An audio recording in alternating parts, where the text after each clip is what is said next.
The new Black Wall Street. Do it right, build wealth, live life, economic empowerment, real tips, insight on the new Black Wall Street. It's on the new Black Wall Street. He's your host.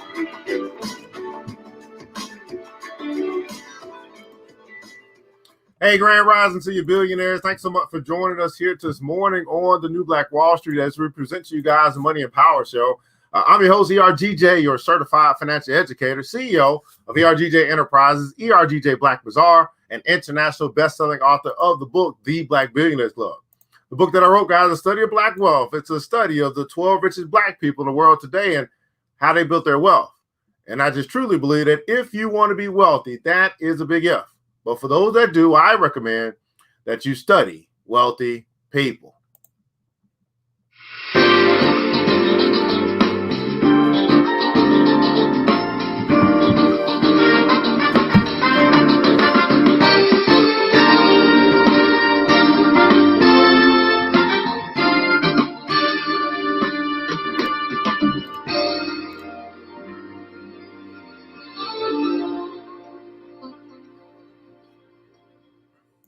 You can find that book by simply going to the website, www.theblackbillionairesclub.com, www.theblackbillionairesclub.com. It's available in audiobook, ebook, and then also a hard copy. And we'll let you know we only got a few copies left. We are no longer going to be printing this book. Those that are in whatever in circulation, I think that's the word, in circulation, will be those that are in circulation. So we are down to, I had someone buy one yesterday, so we're down to our last 2 packs. All right, and that's would be 20 books. All right, so if you want a hard copy, or this would be a soft copy, but if you want a physical copy of the book, then you need to order it before they are sold out and sold out for good. There's something to this word called exclusivity, something to this word called scarcity. It actually increases the value of something if something is in demand. And I just have a belief that it'll be more in demand later than it is now. Because history typically gets us to a place where, man, I wish I would have knew. Well, maybe at that time you didn't want to find out. But now that you want to find out, you want to find the book, you had to buy it for someone who has it. And who knows what the price will be at that particular time. So, again, you can check out, you can get your own copy if you like. It's available in ebook as well. The ebook won't go anywhere. You can get that at any point in time. Audiobook is available as well. Audiobook is only available in French, by the way. But check out the website, www.theblackbillionairesclub.com, www.theblackbillionairesclub.com. Pick up your copy today. Today's episode is being brought to you by ERGJ Black Bazaar, the Afrocentric marketplace, which specializes in Afrocentric home decor, personal care products, and also Black art-inspired gifts. Here at ERGJ Black Bazaar, as we're doing a rebranding to The Black Bazaar, you can, again, buy black, shop black, all that good stuff as well. But not only do business with us, there's opportunities for you to do business with other Black-owned businesses through our Black-owned business partners here. So you can come here. You can check out some other Black-owned businesses, African shoes, laundry detergent, all that good stuff as well. We ain't just talking about it. We're about it. And we're looking to add, I think we're adding another company actually this weekend that we just worked a deal out with. So we believe in group economics. We believe in not only just buying from each other, but also advertising for each other and really being a point of contact and say, man, here's some other places that you can do business with. You can do business with Black-owned businesses. Now, if you happen to be a Black-owned business saying, you know what, I love to be a secure spot, and you want to partner with me and let's do that thing, well, make sure you inbox us over on Facebook, ERGJ Black Bazaar. Love to talk to you about what it is that you do and see how I can help you to sell more stuff. Quick announcement for you. I do want to let you guys know that there's some things that we're bringing back to what we're doing. I'm sorry. Go ahead and check out the website, www.theblackbazaar.com, www.theblackbazaar.com. Want you guys to remember this, that once you shop black, you never go back. That's right, man. Once you shop black, you never go back. Hit the like button, share button if you care. Like button, share button if you care. Also, let us know that you're here. Who's here? Where you're from? All the good stuff as well. Love to speak to you this morning on this fantastic Financial Friday. Got a lovely show set up for you guys here today on the Money and the Power Show. That's right, Money and Power Show. Grand Rising City Tequila. That's right, Tequila Whitman, $1 billion Tucker. First one in the house, Grand Rising City Queen. Thanks so much for joining us. Miss Yvette Goodrich is in the house. Yvette Money Making Good Rich in the house. Absolutely. Thanks so much for joining us here today. Queen Vivian, Health is Wealth Reed is in the house. Thanks so much for joining us here today on the Money and Power Show. Anthony, Never Give Up Witset is in the house, man. Thanks so much for joining us here today on the Money and Power Show. Glenda, great student, class coming soon on 8/14/20. Tate Williams is in the house. Thanks so much for joining us here today on the Money and Power Show. Samrika, gotta get it. Crawford Benjamin is in the house. Thanks so much for joining us here today on the Money and Power Show. So we do have a few announcements we'd love for you to know about. Number one, this Saturday we are launching. This is something that I've been working on for years. Well, you know how you be working on it and it be in your mind. Your mind keep bringing it back to you. Like, you're gonna start this, you're gonna do this. Well, it's been in my mind and it's been something I've been wanting to do, but I just been waiting on help.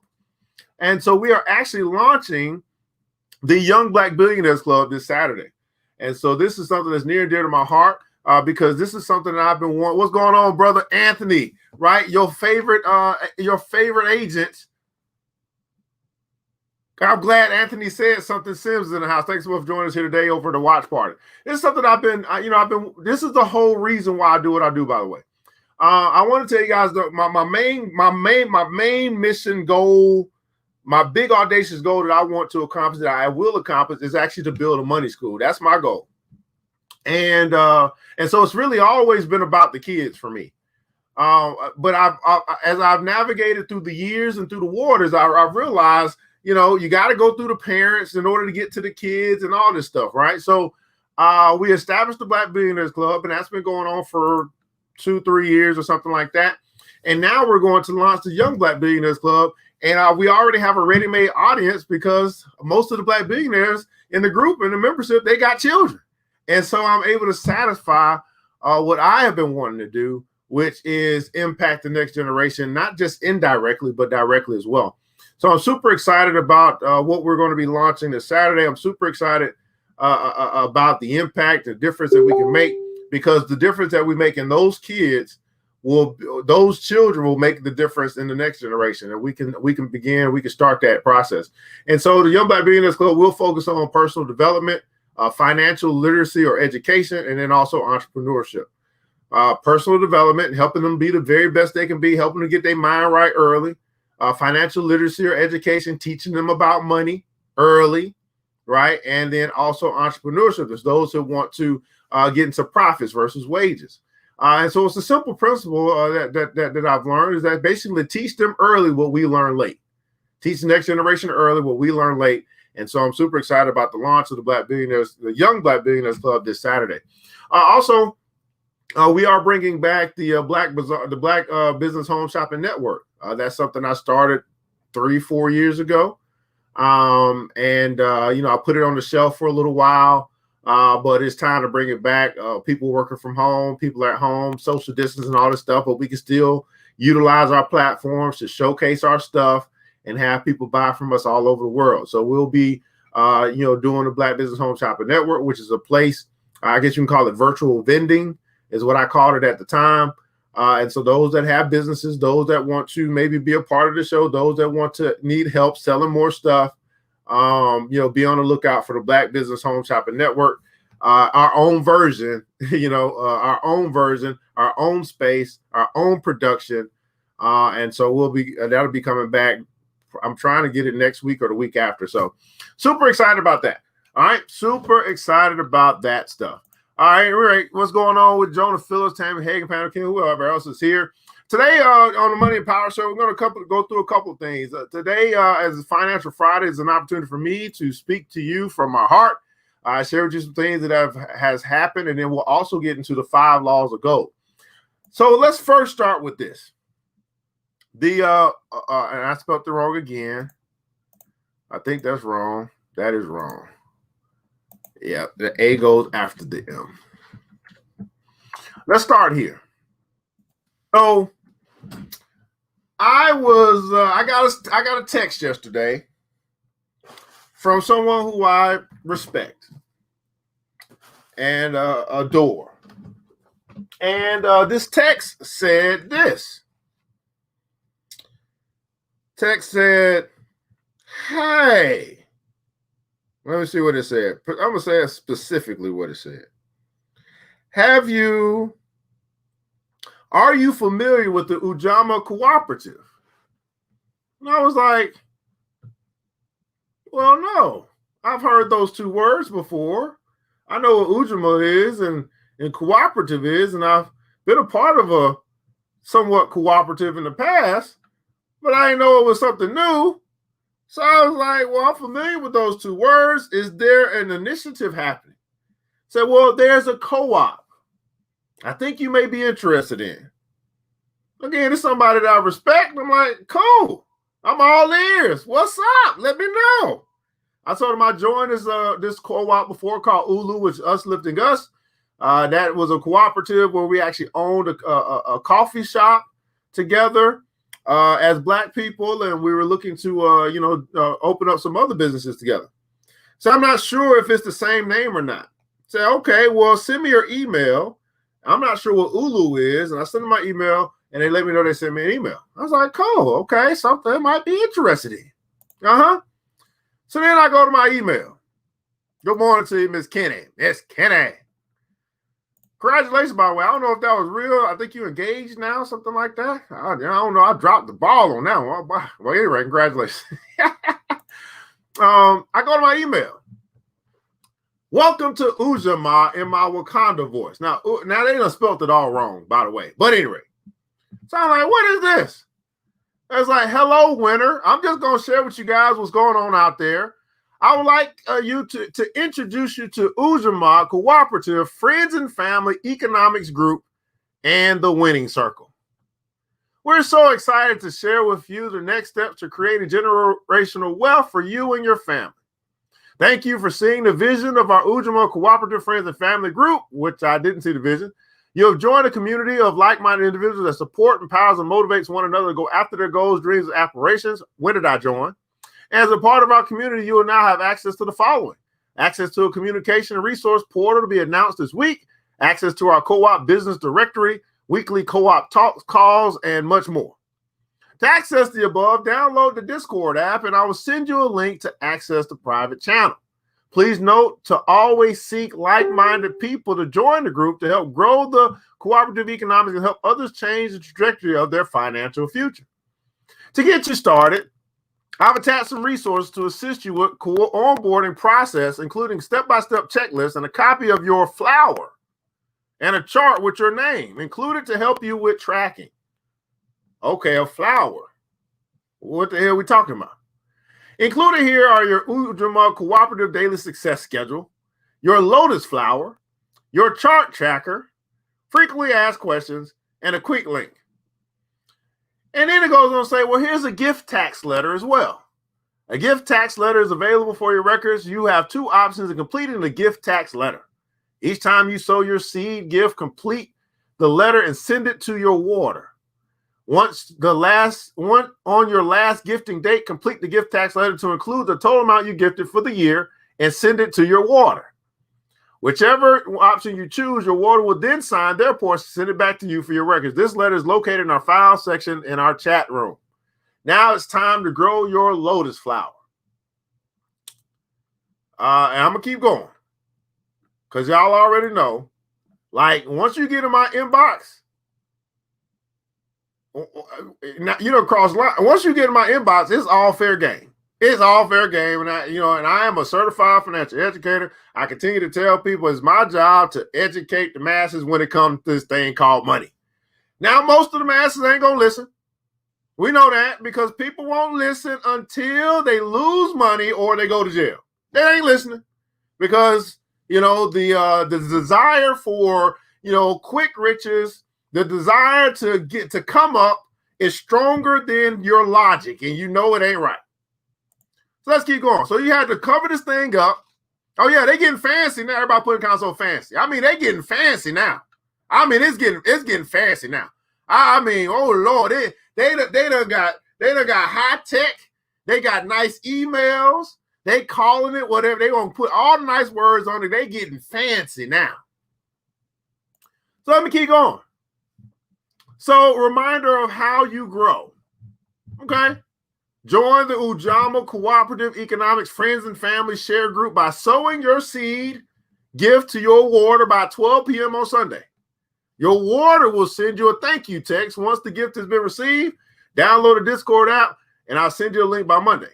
Week number 2, your 2 free fires will join the share group via $500 seed gift by 12 p.m. on Sunday, and you will move to the air position. Text me the name of your 2 earths, and they will come in on August 2nd. Your 2 fires will invite their 2 fires on each on Sunday, and you will move to earth.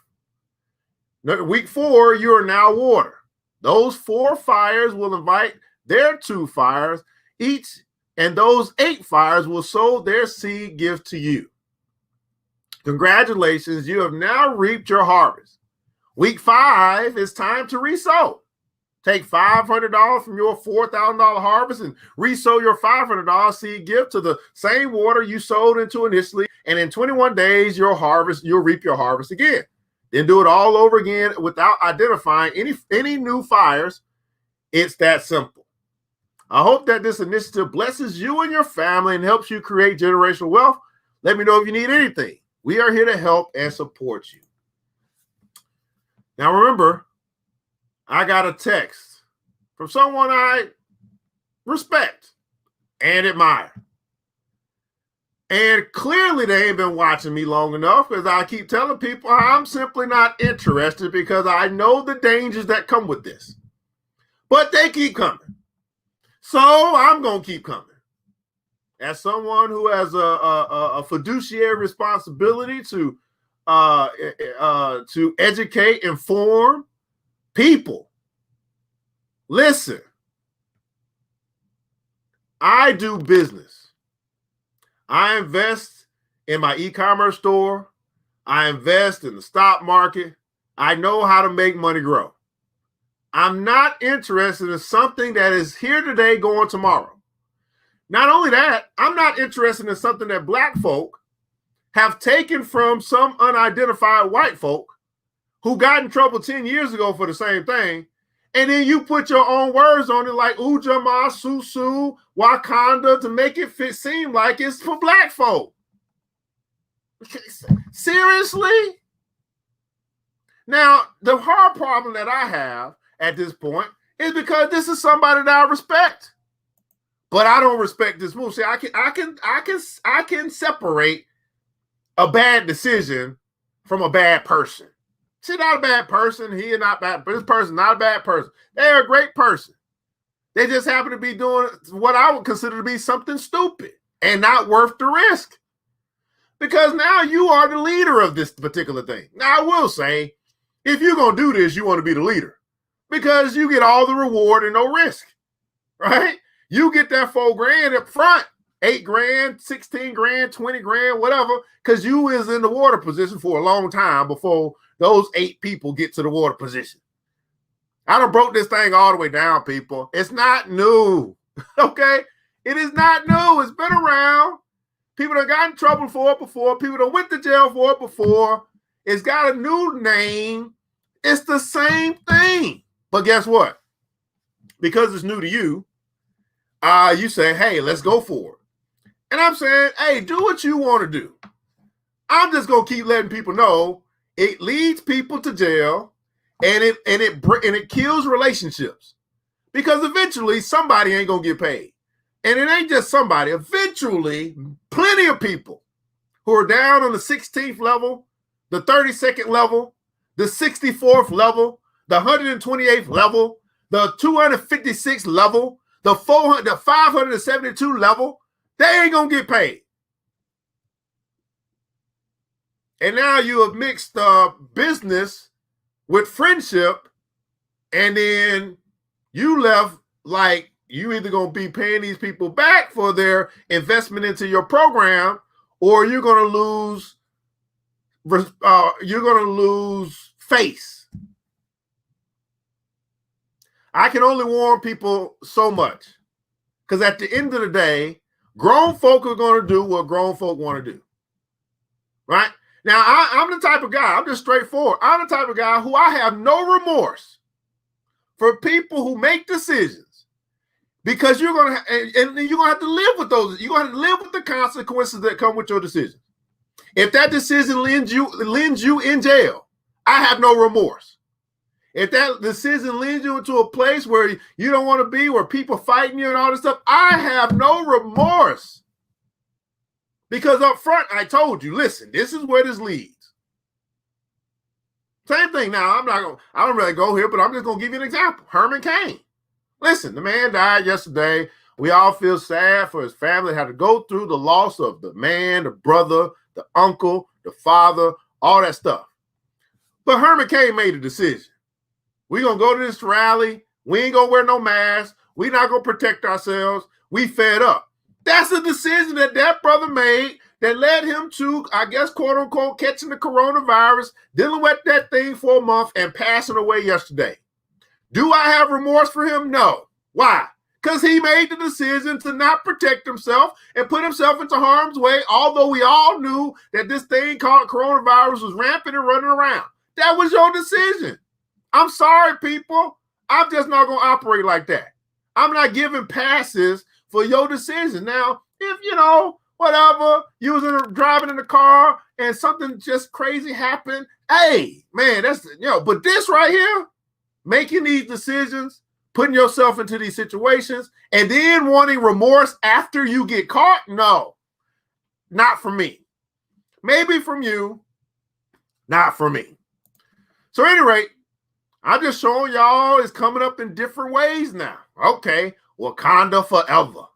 Ujamaa, it's coming up. It's going to start popping up with all these fancy, dancy words to try to get you to participate. You know why? You know why it's going to come up like that? Because they got to keep recruiting. And they realize if I'm going to recruit enough people, I got to make it sound like something that these people want to be a part of. So now we got to talk in Ebonics. Because this is what black people like. Black people like Black Panther, and they like this thing. Now I'm not going to just leave it here. Let's really talk about Ujamaa, right? You were talking about Legal Black Billion book is worth $11.9 billion. Very interesting, absolutely fantastic. Thanks so much. Fancy, right? Again, fancy. They got contracts now. I'm telling you, I'm saying they got contracts and everything. Now let's talk about real Ujamaa. Let's talk about real Ujamaa, right? Let's talk about real. Right, I don't just leave us there. I don't just complain about nothing. But how many guys know Ujamaa? That is a Swahili word, I believe. That is through our 7 principles of Kwanzaa. So let's talk about what real Ujamaa is, because then again we are twisting and manipulating words to kind of. I don't know. I can't even think of the word. I'm just pissed. Okay. I'm just really pissed. Okay. So Ujamaa, what is that, guys? Here is here's the one of the official Kwanzaa websites. What Kwanzaa, official Kwanzaa website.org. Ujamaa is shared work. Everybody put it also share. Shared work, shared wealth, and shared good in the world. Shared work. I mean, I know that's a 4-letter word that many of us don't like to hear. Shared work, shared wealth, and shared good in the world.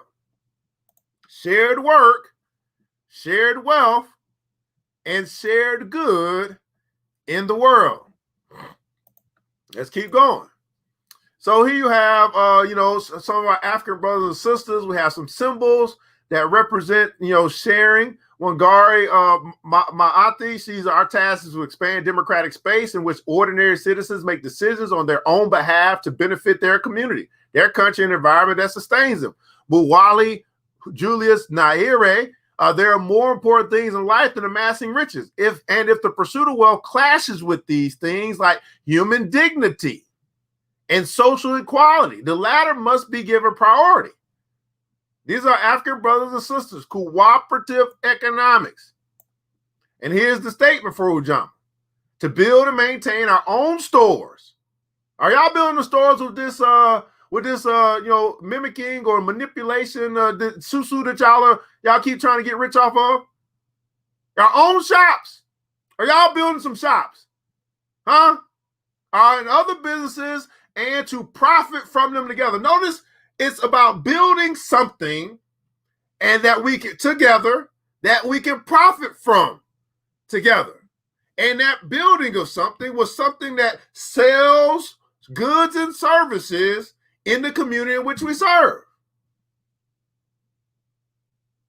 So two interlocking half circles, the Nizbizdi, and I hope somebody can help me with this stuff. I know, Miss Kenny, you got some Nigerian friends. Maybe you speak this language or something. I don't know. The Sibidi symbol of togetherness and family, shared work and shared wealth. Let's keep going. So the fourth principle in Ujamaa, cooperative economics, is essentially a commitment to the practice of shared social wealth and work. The work necessary to achieve it. Ujamaa literally means familyhood and suggests a sharing of work and wealth in the manner of a family. It grows out of the fundamental communal concept that social wealth brings to the masses of people who created it, and that no one should have such an unequal amount of wealth that it gives him or her the capacity to impose unequal, exploitative, or oppressive relations on others. Sharing wealth is another form of communitarian exchange, i.e. sharing and cooperating in general. But it is essential because without the principle and practice of shared wealth, the social conditions for exploitation, oppression, and inequality, as well as deprivation and suffering, are increased. Thus, as President Julius Nyerere of Tanzania in his discussion of Ujamaa says, Ujamaa is based on the assumption of human equality and the belief that it is wrong for one person to dominate or exploit another, and on the knowledge that every individual hopes to live in a society as a free person, able to lead a decent life in conditions of peace with his or her neighbor. Ujamaa, Nyerere tells us, is above all human-centered, concerned foremost with the well-being, happiness, and development of the human person. And the assumption is that the conditions for such well-being, happiness, and development are best achieved in context of shared social wealth. Moreover, President Nyerere states that Ujamaa rejects the idea of wealth for wealth's sake, as opposed to wealth for the well-being of all. And he notes that Ujamaa is a commitment to the belief that there are more important things in life than amassing of riches, and that if the pursuit of wealth clashes with these things like human dignity and social equality, then the latter will be given priority. In context of improving and ensuring the well-being of the people, the creation of wealth is a good thing and something we shall have to increase. But he concludes that it will cease to be good the moment wealth ceases to serve humans and begins to be served by humans. These are brothers and sisters 1969, 1984. Our African brothers and sisters who continue to spread the principles of Kwanzaa. And I'm pissed because we would manipulate this word for our own self-interest. To me, that is absolutely sick. I mean, I feel like I need to go get the switch out the backyard. I feel like I need to go get my belt. You see what I'm saying? It's this song, man. What people do for money. The things that people will do for money. To literally just, I'm just sick to my stomach. Okay, I don't even know the words. I just don't feel good about this at all. To manipulate, to use, to twist. It's sickening. And not honoring the words from our brothers and sisters, our ancestors, our history, our tribe, to not even honor that and to try to mask something that isn't even from us. To get other people to be a part of whatever it is that you're creating so that you can try to get rich off of them. It is absolutely, you know what the Bible says? I abhor. I mean, I think that's worse than hate. I mean, he says, I abhor such things.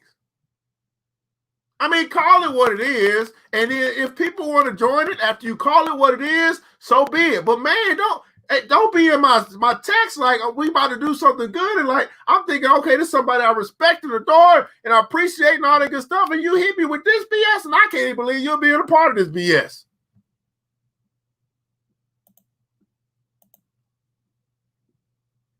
This is what real Ajamba is, by the way. Cooperative economics, right? Real. All right, nothing to play with. Okay? Nothing to play with.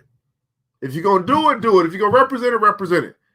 But don't try to put a name on something so they can look good as a good from marketing standpoint and all that stuff. What that makes to me, let me just say it like this. Okay, let me just be honest. To me, you just doing what white folk do. That's what it says to me. You as a black person are now just doing what white folk do. Saying whatever the hell it is you got to say, put it into whatever context or verbiage that you got to do in order to accomplish your particular mission. To me, that's exactly what this is. You know what? I'm black, but I'm gonna act like I'm gonna do what the white folk do to black folk. That's exactly what it says to me. It is despicable. I still love the person, but I don't like the action. I think about what the Bible says, you'll love the person, hate the sin. So I just wanted to make sure I approached this and brought this to you guys this morning. Because no matter how much I tell people, no matter how many posts I put up, no matter how much I try to warn people, they clearly don't read that Evan ain't interested. And they still in my inbox. They now in my email. Y'all ain't got the clue yet. Y'all ain't got the picture yet. Whew. Woosah. Woosah. Any questions though about this susu, this fake susu, by the way? This blessing loom, this flower circle, this friends helping friends. I can go this airplane. This skyscraper. I mean, I can go on and on. It ain't nothing new. If you're a part of one, so be it. You chose that. Hey, live with the consequences. If the results for you are I got paid, and that's all that to me, if that's really all it's about for you, and you want to call it a gifting circle, and you got paid, just think about your motive for a second. Just think about your motive. Was your motive really to help, or was your motive to get paid? Was your motive really to give, or was your motive really to receive? See, we can't be people that's going to church every week and getting all these sermons and all this good stuff. But then when it's time for some action, oh, that church stuff, that moral stuff go out the window because we got to get paid. And the book tells you that the love of money is the root of all evil. But if I call you evil, you'll say I'm something wrong with me. But shoot, that's your motivation. So although I teach financial literacy, although I'm a certified financial educator, although I get up, I get out and go get something each and every week, each and every day, although I get paid and I know how to get paid, I am not motivated by money. That does not move me. Been there, done that, got that, all that good stuff. That is not, I'm a financial guy, but I am not motivated by money. I will say no in a heartbeat. And the answer to this for me is no. You don't want to invest with us. You don't want to acquire property with us. You don't want to build business with us. You don't want to do none of that stuff. But now you want us to come and and give you our network to do something that we know is illegal. We know it ain't gonna last. We know that it's been here, it's gone, it's been here today, gone tomorrow, and it pops back up 5 years ago. 5 years later. Does the same thing. It's the same cycle. Starts, in. We know that. Why are you settling for temporary riches when you can get permanent wealth? Great question to ask this morning. Oh, here the financial preachers this morning, Financial Friday. Why are you settling for temporary riches when you can have permanent wealth? Now, the good book says it like this. What does it profit a man to gain the whole world and to lose his soul?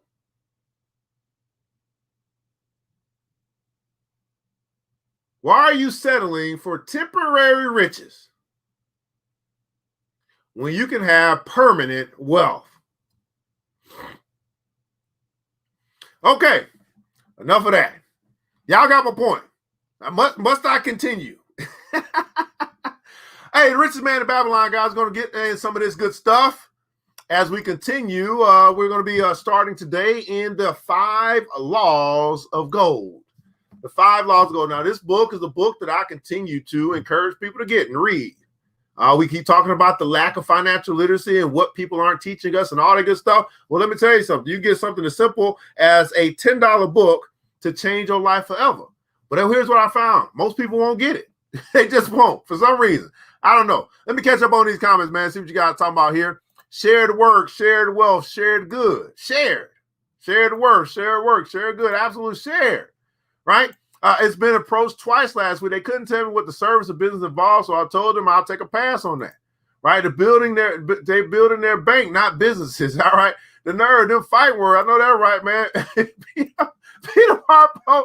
Oh my goodness, y'all good stuff, man. This is the first time I'm hearing about Java LOL. Oh Lord, it's okay. We cannot problem at all. They're spreading like wildfire. Yep. What everybody, the masses are doing, I'm doing the opposite. I know it ain't gonna last. Money's a tool only to be used for greater purpose. Absolutely, man. In some church they get paid for us by offer, right? Susus, the Java cooperative, absolute temporary riches versus permanent wealth. I want you to think about that. Temporary riches versus permanent wealth. Temporary riches versus permanent wealth. Temporary riches versus permanent wealth. The 5 laws of gold. We are now starting a new section in this book, and I'm trying to get through this book as quickly as possible because I'm ready to write. I'm ready to read Black Titan. But at any rate, we're gonna finish what we started. That's what we do here. I will get as far as we can this morning in the next 20 minutes or so before we start to close this thing down. But the 5 laws of gold is going to be again a continuation in the book, The Richest Man in Babylon. Has many financial principles in little short stories to help you understand and then also to implement some things into your life that can help you be a master of money. You don't want money to be your master, but you can be a master of money. A master at managing it is really where you want to get to, right? You can get all the money that's in the world. You can have as much income come in. You could be making a whole bunch, but if you don't know how to manage what you have coming into your house, no matter whether it's small or large, right? Being a good manager, being a good steward of what comes into your hand. That's what it's really all about. If you want to have success financially, you must become a better manager of money. So the 5 laws of gold, again, I don't know if we are who we're talking about. We'll get started this thing. The 5 laws of gold, the richest man of Babylon. Let's read. So a bag heavy with gold or a clay tablet carved with words of wisdom. If you had to choose, which would you choose? A bag of gold, a bag heavy with gold, a bag with a whole bunch of money, or a tablet or scroll, let's just say the Bible, with words of wisdom. If you had to choose today, which would you choose? The comments below, answer that question. You had the choice between the money or the wisdom. Which one you choosing? The money or the wisdom? Which one are you choosing? Now we know what the mass is going to choose because they continue to choose the flower susu. So we know what they're going to choose, right? And I know y'all probably going to say, I'm going to give y'all the right. Let me put the right answer in here, since we on the Money and Power show this morning. That's a good question, man. You got a choice between this bag with a whole bunch of money. It's a heavy bag. And you have this scroll, this tablet, this Bible, whatever, that's got words of wisdom. And you got to make a choice. You need to make a choice today. In the comments below, which choice are you making? Which choice are you making? You want the money or you want the wisdom? Want the money or you want the wisdom? By the flickering light from the fire, the desert shrubs, the suntan face of the listeners gleam with interest. The gold, the money. Chorus to 27 that were there. Old Calabab smiled knowingly. He said, "Hark," he resumed, raising his hand. And listen to the wild dogs out there in the night. They howl and wail because they are lean with hunger. Yet feed them, and what do? They fight and strut, then fight and strut some more, giving no thought to tomorrow that will surely come. So it is with the sons of men. Give them a choice between gold or money and wisdom. What do? They ignore the wisdom and they waste the gold. On tomorrow they will become they wail or they howl because they have no more gold. Give them a choice between money and wisdom. The masses, most people are going to choose the money and ignore the wisdom. And because they got the money without the wisdom, they waste the money. How many guys, to be honest, say, man, I've been in a position in my life where I didn't have no wisdom. I might have had a little bit of money, and I wasted that money. That money just flew up out of my hands like it was nothing. I was like, where did all that money go? See, I remember that. I've been in positions in my life where, like, wow, I made a lot of money. I mean, I was sitting pretty. I was able to get the car that I wanted. I was able to get the house that I wanted, all that good stuff. And I'm thinking I'm living a life. I had the money when I was younger. They call it naive. I didn't have the wisdom. I had the money. I made a lot of money. Some legal, some illegal. But I didn't have the wisdom. Most people choose the money over the wisdom. You get back to the book, right? What did Solomon choose? He chose the wisdom. He said, God, you know what I want, I'm asking for the wisdom to be able to manage your people. God said, man, because you asked for wisdom, I'm going to bless you with double wisdom and money. Gold is reserved for those who know its laws and abide by them. Money is reserved for those who know the laws of money. But not only just knowing, because to know better don't mean that you'll do better. It's not just that you know. I mean, many of us, we know some laws of money. Many of us know that we should spend less than we earn. That's a law of money. That don't mean that we abide by it. That don't mean that we actually, do that which we know to do. So knowing better and doing better are not one and the same. But those who, but money, real money, gold, wealth, whatever, is reserved to those who know its laws and abide by them. Now, here's the thing. Many of us know some of these laws, if not all of the laws of money. But being good children that obey, that word itself, man, I gotta obey something. I mean, I gotta do what's right. I gotta, you know what I'm saying? These commandments, I gotta follow them. It's not. It's something. It's a character thing that we got to get beyond and say, you know what? I'm just gonna keep doing what I want to do. Well, that's your choice too. But keep doing what you want to do as it relates to the laws of money, and let me know how that works out for you. Keep doing what you want to do as it relates to the laws of money, and let me know how that works out for you. Calabab drew his white robe clothes about his lean legs, for a cool night wind was blowing. Because you have served me faithfully upon our long journey, because you cared well for my camels, because you toiled uncomplainingly across the hot sands of the desert, because you fought bravely the robbers that sought to despoil my merchandise, I will tell thee this night the tale of the 5 laws of gold. Such a tale as you never have heard before. Hark ye with deep attention to the words I speak, for if you grasp their meaning and heed them, in the days that come, you shall have much gold. If you listen to what I say and you do something with what I say, in the days to come, you will be rich. He paused impressively. Above in a canopy of blue, the stars shone brightly in the crystal skies of Babylon. Behind the group loomed their faded tents tightly staked against possible desert storms. Beside the tents were neatly stacked bales of merchandise covered with skins. Nearby, the camel herd sprawled in the sand, some chewing their cud contentedly, others snoring in the hoarse discord. Thou hast told us many good tales, Calabab, spoke up the chief packer. We look to thy wisdom to guide us upon the morrow when our service with thee shall be at the end. I have but told thee of my adventures in strange and distant lands, but this night I should tell thee of the wisdom of Arcad, the wise rich man. Much have we heard of him, acknowledged the chief packer, for he was the richest man that ever lived in Babylon. The richest man he was, and that because he was wise in the ways of gold. Everybody put in comments, so wise in the ways of gold. He was rich because he was wise in the ways of gold. He was rich because he was wise in the ways of gold.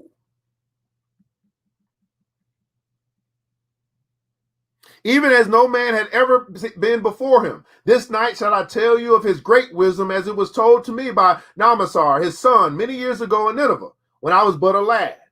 My master and myself have tarried long into the night in the place of Nomasar. I had helped my master bring great bundles of fine rugs, each one to be tried by Nomasar until his choice of colors was satisfied.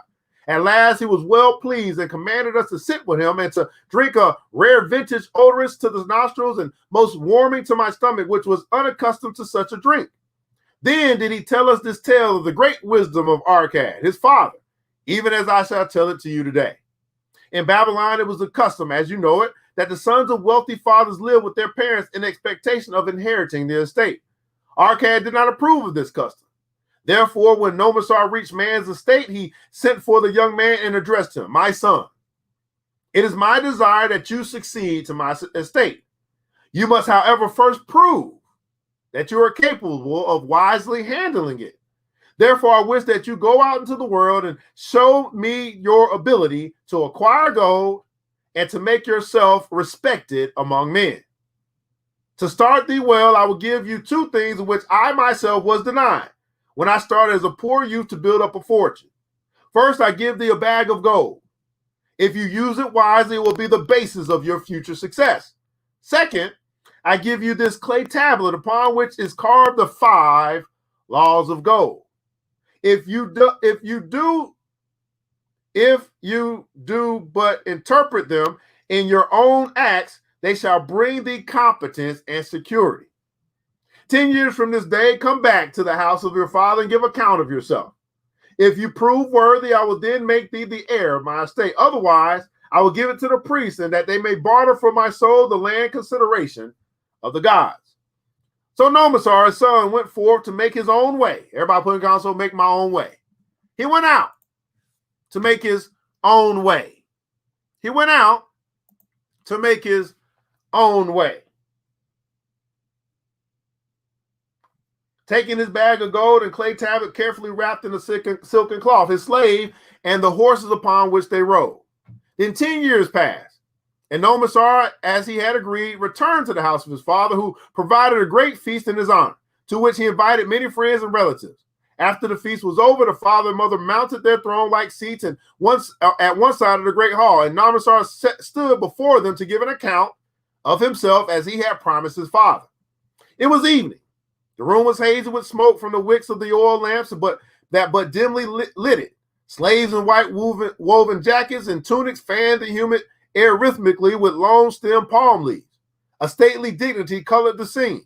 The wife of Nomasar and his 2 young sons, with friends and other members of the family, sat upon rugs behind him, eager listeners. My father, he began deferentially. I bow before your wisdom. 10 years ago, when I stood at the gates of manhood, thou bade me go forth and become a man among men, instead of remaining a vassal of thy fortune. You gave me liberally of your gold. You gave me liberally of your wisdom. Of the gold, alas, I must admit of a disastrous handling. It fled indeed from my inexperienced hand, even as a wild hare flees at the first opportunity from the youth who captures it. The father smiled indulgently. Come to continue, my son. Thy tale interests me in all its details. I decided to go to Nineveh, as it was a growing city, believing that I might find there opportunities.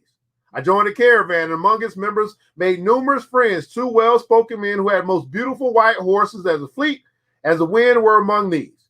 As we journeyed, they told me in confidence that in Nineveh was a wealthy man who owned a horse so swift that it had never been beaten.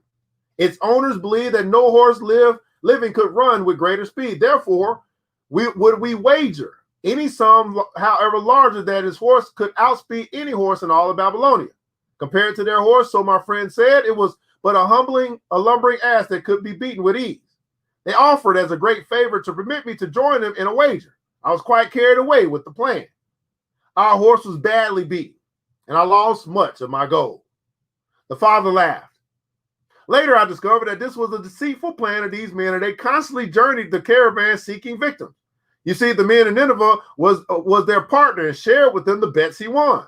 This shrewd deceit taught me my first lesson in looking out for myself. Everybody put in console, look out for yourself. Now notice this. He went off. He said, man, I'm in a hustling, bustling city, but I'm young, dumb, and full of cum. I'm naive. I'm green wet behind the ears. And and the opportunity came across his path that he saw fit. Say, hey, these people seem to know what they're talking about. Let me get in with them. Not knowing that they were in with the other cat. And they were going to win regardless. They just found him another sucker. And a sucker is born every day. But he learned a lesson. So, man, I got to look out for myself. I was soon to learn another equally bitter, which means another equal lesson. In the caravan was another young man with whom I became quite friendly. He was the son of a wealthy parents and, like myself, journeying to Nineveh to find a suitable location. Not long after our arrival, he told me that a merchant had died and his shop with its rich merchandise and patronage could be secured at a paltry price, saying that we would be equal partners, but first he must return to Babylon to secure his gold. He prevailed upon me to purchase the stock with my gold, agreeing that his would be used later to carry on our venture. He long delayed the trip to Babylon, proving in the meantime to be an unwise buyer and a foolish spender. I finally put him out, but not before the business had deteriorated to where we had only unsellable goods and no gold to buy other goods. I sacrificed what was left to an Israelite for a pitiful sum. Soon there followed, I tell you, my father, bitter days. I sought employment and found it not, for I was without trade or training that would enable me to earn. I sold my horses, I sold my slave, I sold my extra robes that I might have food and a place to sleep. But each day Grim warrant crouched closer. How many of you guys been in a position where you just had to start selling stuff? Didn't have a job, didn't have training, had to keep it going, had to keep the lights on. You start going to the closet, going to the garage, and started selling stuff. How many guys can relate? Been in this position before in your life. You had to start selling some stuff.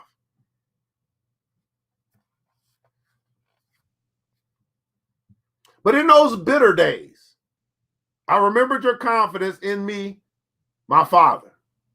That has sent me forward to become a man, and this I was determined to accomplish. The mother buried her face and wept softly. At this time, I bethought me of the tablet thou had given me, upon which thou had carved the 5 laws of gold. Thereupon I read most carefully thy words of wisdom and realized that had I but sought wisdom first, my gold would not have been lost to me. Had I looked for wisdom first. Now notice this, he's saying, man, you know what? I went out into the world. I said I'm going to become a man, and I was looking for opportunity. But had I looked for wisdom first, I would have never lost my money. But how many guys know sometimes you got to lose it all before you actually begin to find something? He had the money. He had the tablets. He never read the tablets, but he wasted the gold. He ignored the wisdom and wasted the gold. When he had wasted all the gold, okay, now are you ready for wisdom? After you done went to jail, now you're ready for wisdom. After you done lost all the money, now you're ready for wisdom. See, this is why, during times of pandemic, this is when my business starts to flourish. Because people done lost everything to the point where now they actually want some help.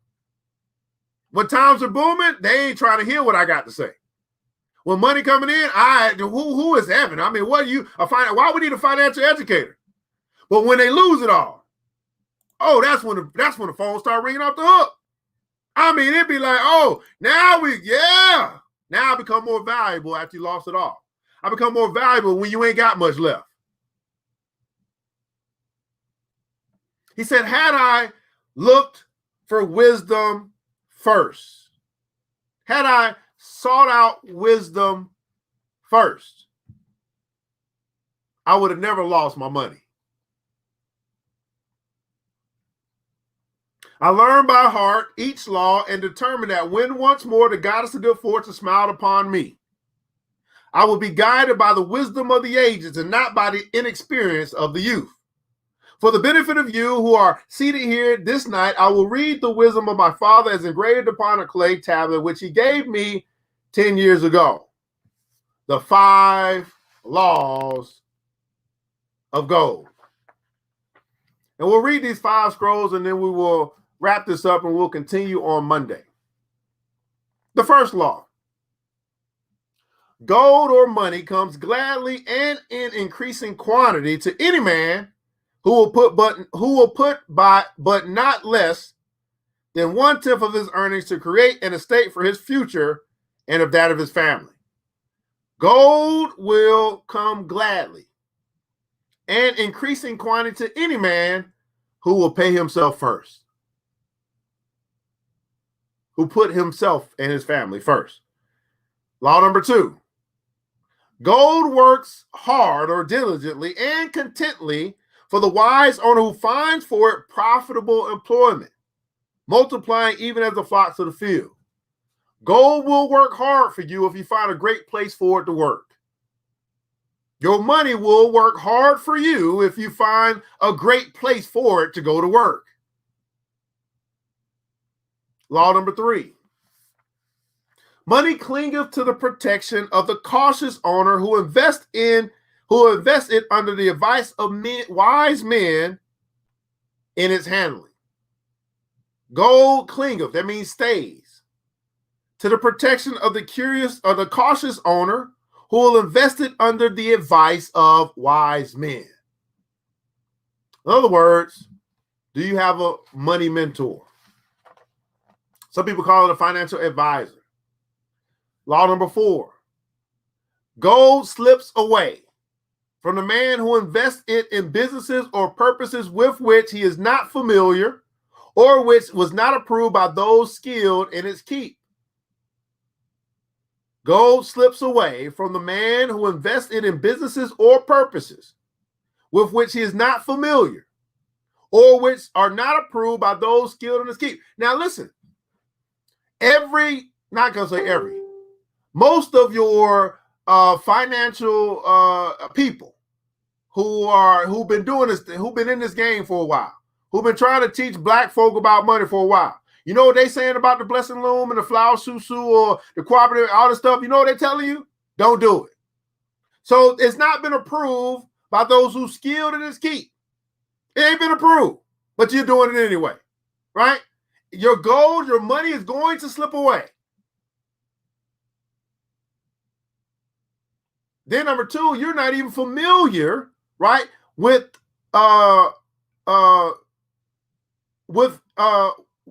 you're not familiar with this purpose, or you're not familiar. This is something new. It's a new thing for you. It's not new to us. Your money is going to slip away. It's going to say bye-bye. I was glad to know you. I guess you could lose that $500 because we ain't coming back. Law number 5. Gold or money. Now, the reason why gold is the word because that was a form of money back in 1900. Gold flees the man who would force it to impossible earnings, or who follows the alluring advice of tricksters and schemers, or who trusts it to his own inexperience and romantic desires in investments. Listen to that. The 4th and the 5th law are talking about how you lose money. You lose it by not listening to people who are wise in the handling of money. You lose it, right, if you try to get into a space where you get impossible earnings or 8x your money. It's impossible earnings. Or you follow the alluring advice of tricksters and schemers. Or you trust it to your own inexperience and romantic desires and investment. Now, the young man went out into the world to make a name for himself, to become a man among men. He had the money. He got the wisdom. He ignored the wisdom, and he wasted the gold. Once all the gold was wasted, he said, well, okay, let me get some of this wisdom. And he just prayed and hoped that he have another opportunity to exercise his wisdom if the good gods of good fortune would visit him again. Now, I don't know where you are in this journey. Whether you're a person that has been there, done that. You ignored the wisdom, you wasted the gold. But I hope today that you'll make a decision that you no longer will ignore wisdom, that you'll listen to those who are wise in the handling of money. In our community, we understand that financial literacy or illiteracy is a problem. We know we ain't got much of it. So why are we not listening to the people who've actually studied money and can help us, guide us through these waters of uncertainty? Sometimes it's just simply wise to listen to wise people. But we also understand that we are grown people. We're grown. We're not necessarily mature. We're just older. We older than 21. We make our own decisions. And I want to tell you, you're going to have to live with your decisions, whatever that may be. If those are good decisions, you'll get good results. Those are bad decisions, you'll get bad results. You reap what you sow. There's nothing that's a universal law. Nothing will ever be changed from that. You will reap from that which you sow.